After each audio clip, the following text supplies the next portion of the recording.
Abrimos, señoras y señores, la mesa de En Perspectiva en este viernes 2 de marzo de 2018. Estamos con Ana Ribeiro. Buen día. Juan Gropone. Buen día. Mauricio Rosenkopf. Presente. Gonzalo Pérez del Castillo. Presente. Aquí están, debutando en la era Radiomundo de En Perspectiva. Qué bien, ¿eh? Felicitaciones, Juliano. Creo que no me siento nada cambiado. ¿No? Y no, claro, estamos en el mismo lugar. Todo En está el mismo igual. lugar, a la No misma sé por hora qué, y en raro, distinto canal. Es difícil creerlo porque es como si tuviéramos el don de la ubicuidad, porque llegamos acá, está todo igual, que como esta es otra radio, no, es la misma. Y sin embargo, ¿cómo se explica eso? A ver, Juan, Anita está idéntica. sí, inclusive se le ve mejor. ¿Sí? Sí. Lo que es una emisora. Y Juan está sin campera porque mejoró la gripe. Bueno, después creo que Mauricio tiene alguna anécdota a propósito de CX32, pero la dejamos para el final del programa, ¿te parece? ¿Para el final de la mesa? Su telegrama. No, algo parecido. Bueno, ahora pasamos al primero de nuestros temas. Ayer, 1 de marzo, se inició un nuevo periodo de sesiones en el Poder Legislativo. Y durante el cambio de autoridades en la Cámara de Diputados, tanto el presidente saliente como el entrante quisieron dejar claro que sus administraciones fueron y serán austeras.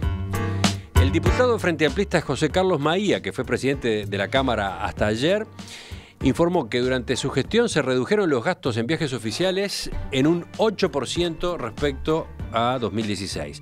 Además aseguró que devolvió a rentas generales unos 80 millones de pesos que habían sido asignados para gastar durante el año, pero no se utilizaron.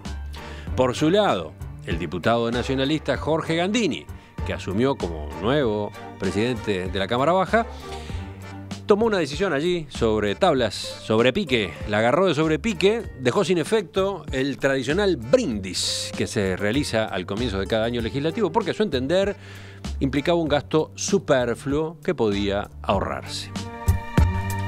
Gonzalo Pérez del Castillo, tú que has estado tan metido en proyectos de reforma de la actividad parlamentaria y en particular del presupuesto, ¿qué decís? Y digo que estos datos leídos así parecen, no dicen nada, la gente no entiende lo que quiere decir esto. Si es verdad lo que dicen ambos legisladores, lo de Maía es una cosa muy interesante. Lo de Gandini es un saludo a la bandera, me quedo haciendo un cóctel, eso no cambia absolutamente nada. Está bien, si lo quiere hacer es un gesto.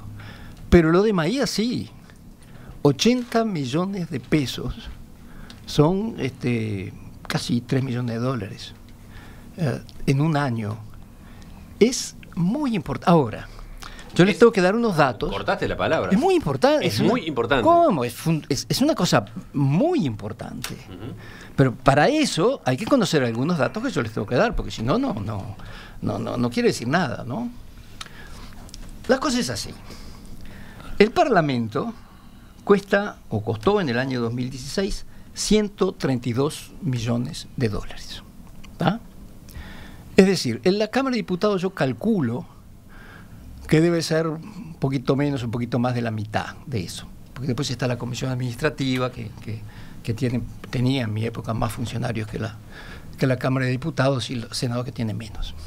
Es decir, que la Cámara de Diputados debe costar, calculo yo, entre, 45 y 60 millones de dólares. Esto de aquí es un ahorro que puede estar entre el 4 y el 5%. Si todos hicieran lo mismo, en 5 años, porque esto es un año, le pueden cortar el presupuesto de la Cámara en un casi 30%.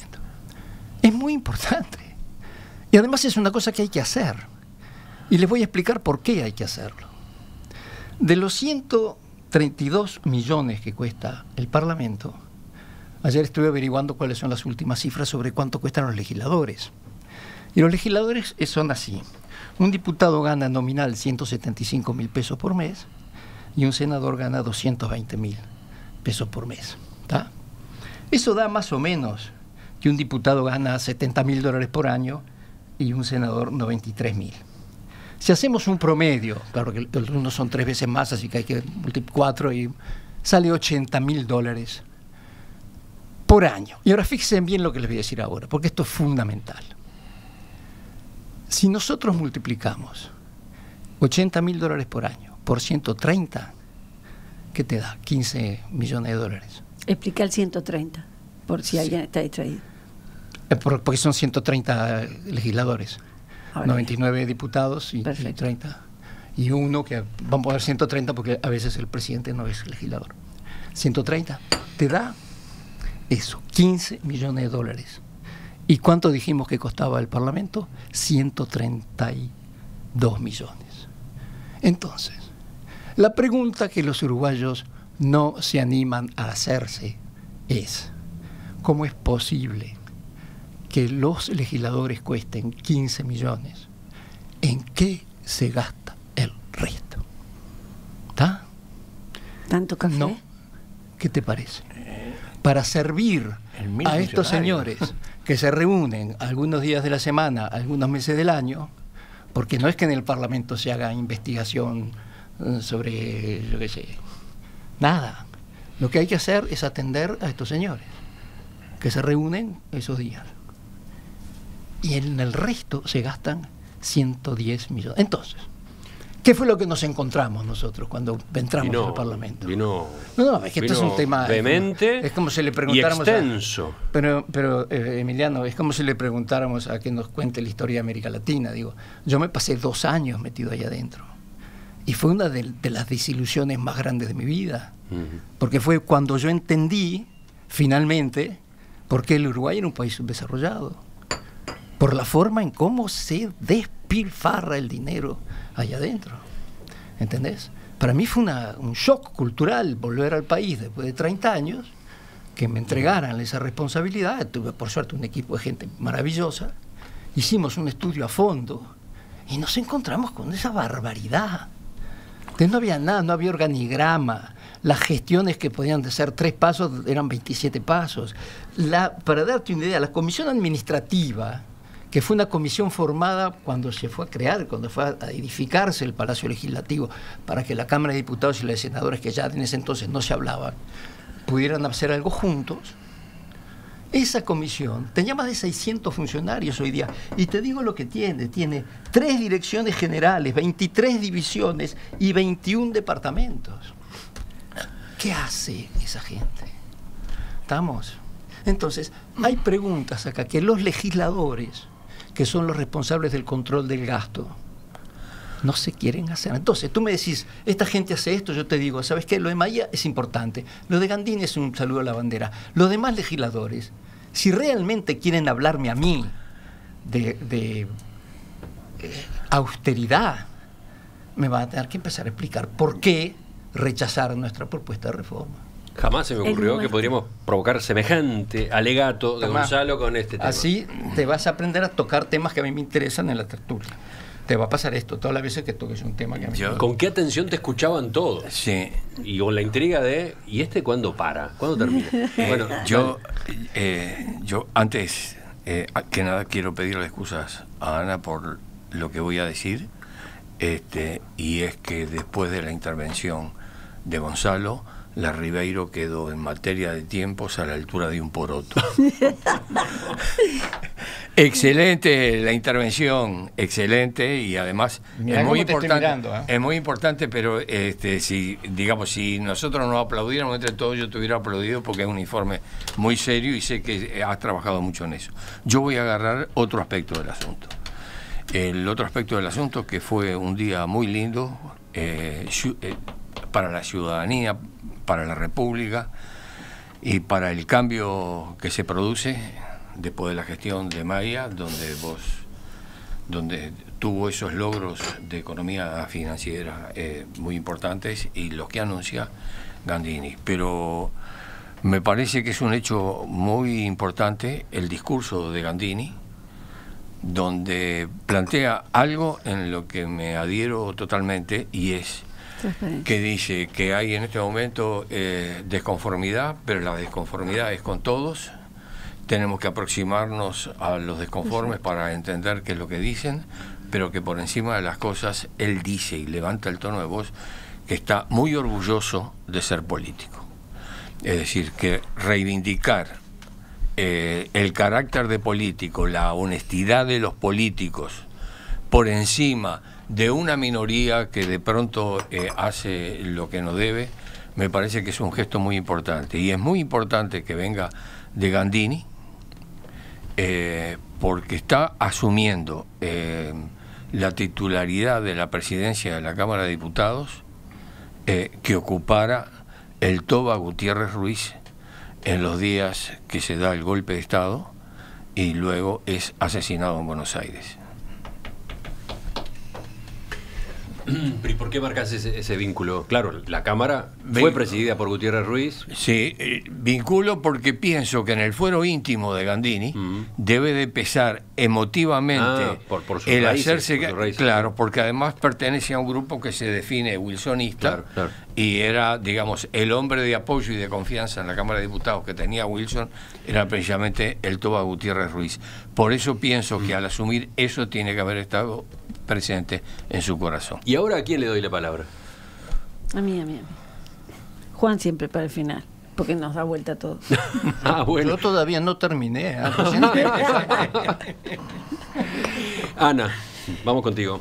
Yo estoy de acuerdo con el ruso en que el discurso de ayer fue muy valioso y fue uno de esos banquetes ciudadanos que los uruguayos por suerte nos regalamos con mucha frecuencia. Un espectáculo de civilismo del principio al final. Todo. Vamos a publicarlo, vamos a ponerlo en nuestro sitio, en Perspectiva y Radio Mundo, para que los oyentes que no lo escucharon tengan acceso a él. Muy lejos de parecerme un saludo a la bandera, me parece que lo que hizo Gandini ayer fue una señal, un gesto simbólico, sí, pero acompañado de un discurso en el cual no hay que olvidarlo. Detrás de la austeridad, él dijo, viene la transparencia, ¿no? La reivindicación en una sociedad altamente politizada como somos nosotros, del rol de la política, porque nada hay más peligroso que el que se vayan todos, que suele aparecer como un fantasma en América Latina con cierta recurrencia. Y al que yo le tengo pavor, porque la política tiene lo bueno y lo malo, como todos los espacios en el mundo, pero tiene la esencia de regular la sociedad como ningún otro eje lo hace, y más en una partidocracia como somos en Uruguay, ¿no? Una sociedad que tiene un centro potente en los partidos, y los partidos gestionan una cantidad de cosas que a veces ni siquiera nos damos cuenta porque están invisibles de tan obvios que lo son. Entonces me parece que lo que anuncia Gandini, ojalá se cumpla de cabo a rabo, y es una maravilla, y me parece muy bueno que venga a continuación de una gestión con el saldo de Maía, cosa que no me sorprende porque Maía es un pedrense, reivindico aquí como pedrense la posición de José Carlos, un buen profesor de historia además, y hizo muy bien su trabajo, y me parece que la continuidad en eso, salvando el hecho nada menor de que sean dos partidos distintos, esa continuidad es maravillosa, habla bien de un sistema político aquejado. Empezamos desde la Fersendique en adelante con todos los casos de nepotismo que ensució a todo el mundo. Me parece que es, bueno, nos han encontrado un punto débil, tenemos la obligación de reivindicarnos a nosotros mismos. A mí me pareció una jornada maravillosa, hubiera querido ir pero no pude porque tenía una actividad académica a la misma hora, pero me hubiera encantado ir. ¿Y Juan? Bueno, yo quiero decir que si yo hubiera sido Gandini, en lugar de 400 invitados, hubiera bajado por lo menos a la mitad los invitados, y eso hubiera sido un buen gesto, y no hubiera suprimido. Creo que el cóctel de bienvenida es algo simpático y algo correcto en que se usa en todos lados. Mira, cuando buscas reacciones de los oyentes o cuando querés saber qué es lo que piensa la gente, aparecen cosas como esta. Dice un oyente, si el brindis fuera sincero, lo pagarían ellos. ¿Por qué? No está mal la discusión, no está mal la discusión. No, yo creo que no. ¿Tiene que pagar la oficina? Es normal. ¿Un brindis de ese tipo? En una empresa privada, cuando hay un cambio de autoridades, alguna cosa de ese estilo, hay una pequeña fiesta. Pero lo que pasa es que creo que el número de 400 invitados es exagerado. Ahora, no, pero, yo quiero decir, hablar de lo que me preocupa. Mira que en este caso, capaz que sí, lo razonable era que el brindis lo pagara si se hacía. Lo hubieran hecho lluvia. Venga a acompañarnos y traiga su botellita, lo que quiera. No, pero creo que está buena la observación para pensar un poco en qué casos se justifica y en qué casos no que un organismo, que una institución del Estado organice una recepción. organice tal o cual actividad social o tal gasto de relaciones públicas o lo que sea. Pero ¿no? que las fiestitas, después de la fiesta del parque y después de la fiesta en honor de Cristina, las fiestas han quedado mal vistas, de un lado, del otro, de todas las partes. Pero, quizás es eso, ¿no? Pero volvamos a Juan. Volvamos a Juan. Yo quiero seguir por lo que más me importa. Bueno, estoy de acuerdo con prácticamente todo lo que dijo Gonzalo, creo que todo lo que dijo Gonzalo. Pero a mí me preocupan unas cosas adicionales. Me preocupa, por ejemplo, la miseria del presupuesto del Poder Judicial. Es decir, creo que es uno de los grandes, terribles problemas que tiene este país y que contrasta precisamente con esa holgura que tiene, y esa holgura innecesaria que tiene el Parlamento. Y me preocupa el Ministerio de Turismo. Es decir, el Ministerio de Turismo es el de menor presupuesto de todos los ministerios y sin embargo es casi el que más divisas genera. Es decir, creo que hay dos grandes injusticias en el presupuesto que son el Poder Judicial y el Ministerio del Turismo. De modo que me parece bien que pudiera ocurrir un traspaso de fondos y una redistribución del presupuesto de alguna manera racional. Ana. Yo acotaría una cosa, que también hay que entender este destaque del Poder Legislativo en nuestro sistema en perspectiva histórica. Cuando se hace el Palacio Legislativo en la parte alta de la colina, de la Cuchilla, ¿no? que en realidad es Avenida... ¿cómo se llama? Agraciada del otro lado, ¿no? Sí, siempre hay. Era potenciar una ágora política republicana que contrarrestaba la fortaleza de todos los poderes ejecutivos de América Latina. Entonces, ese Parlamento, potenciado en su momento, fue una señal política importante. Bueno, hoy estamos en otro tiempo y lo que se reivindica es cierta paridad con otros poderes, pero en aquel momento era un escándalo que el legislativo tuviera tal fortaleza. Era la columna vertebral del sistema político. Era la misma idea que se maneja en Washington sobre el Capitolio. Claro. Es el edificio más alto, está en una colina y ningún edificio puede superar la altura del Capitolio, en ningún edificio de la ciudad de Washington. Y está bien que así sea. Yo reivindico el rol de la política y sé muy bien lo que es. Mirá que interesante la aclaración que hace, porque tengo acá este mensaje de Álvaro que dice: la postura del tertuliano Gonzalo es muy dudosa. La emprende contra la política, esta vez con el pretexto de los costos parlamentarios. No. Estaría bien que lo analizara y lo criticara, pero en cambio le hace reproches descontextualizados y muy parcializados. No. Alienta el descrédito de la política con el argumento más en boga, la rabia de una parte de la opinión pública. No, estás equivocado, querido, no. Yo reivindico absolutamente la política, Álvaro, absolutamente. Pero también, te acabo de dar las cifras. La verdadera política en ese Parlamento cuesta 15 millones de dólares y el resto del Parlamento cuesta 137. A ver, el origen de los parlamentos fundamental es el control del gasto, porque era para que el soberano no pusiera impuestos. Ese es el primer origen. Después vinieron a hacer leyes, pero al principio era el control del gasto. Entonces... el límite al rey. Y nuevamente, empecé por ponderar lo que había hecho Maía. Y aparte me encanta que sea de Asamblea Uruguay, porque en mi experiencia en el Parlamento la bancada más seria por paliza de todas, incluso la que en ese momento estaba con nosotros, que era la bancada del Partido Colorado, fue la de Asamblea Uruguay. Era la gente con la que podías hablar de estas cosas. Los demás ni te escuchaban. Entonces, acotación, desde la audiencia nos hace notar que durante la presidencia de Gerardo Amarilla, también del Partido Nacional, hubo otro ahorro importante. Maravilla. Lo que estoy diciendo es, si la función principal de este órgano es el control del gasto, y ellos permiten en el gasto que se votan ellos mismos, porque el Poder Legislativo se vota su propio presupuesto, tal descontrol y tal despilfarro, ¿con qué autoridad moral pueden ir después a decirle a los demás ministerios que tengan austeridad? Entonces yo a los parlamentarios los te reivindico, pero considero desde hace 20 años, desde que hice ese estudio, que tienen una tarea de ganar credibilidad, aplicando austeridad en el gasto primero del Poder Legislativo. Porque realmente se gasta la plata. Tengo 1000 ejemplos, Emiliano no me da el tiempo para hacerlo, de cómo realmente se malgasta el dinero ahí adentro. Aparte que todo el mundo, con excepción de los taquígrafos, entran todos a dedo.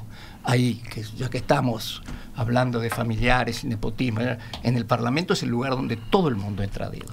Entonces, hay mucho para arreglar dentro de ese órgano del Estado que además es el que tiene que ocuparse del control del gasto en el resto.